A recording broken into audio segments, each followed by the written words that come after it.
So as a child growing up, I saw many members of my family who were struggling with these conditions. My dad died of Alzheimer's disease, and his dad died of Alzheimer's disease as well. Played a very big role in shaping my career in going into Alzheimer's disease research. African Americans actually have 1.5 to 2 times the risk of developing Alzheimer's disease. We need to do more studies that will help to try to determine how we can reduce risk for this population. The PACE program can inform what can happen when you do an exercise program in this population. The Program for African American Cognition and Exercise, or PACE, was a 3-month exercise intervention for older African American adults. There are very few interventions, at least physical activity interventions, that have been done in older African American adults.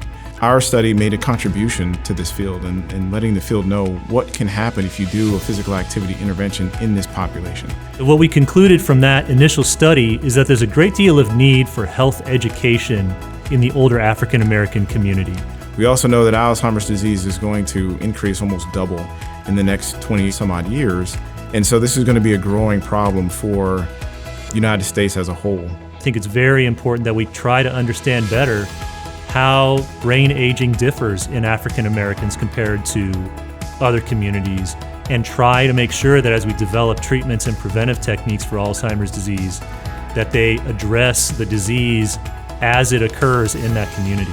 Without research funding, it's virtually impossible for us to find a cure. New approaches are always going to be needed for new ways of thinking about Alzheimer's disease. And the way that you develop an entirely new approach or a new way of thinking about Alzheimer's disease is through research funding.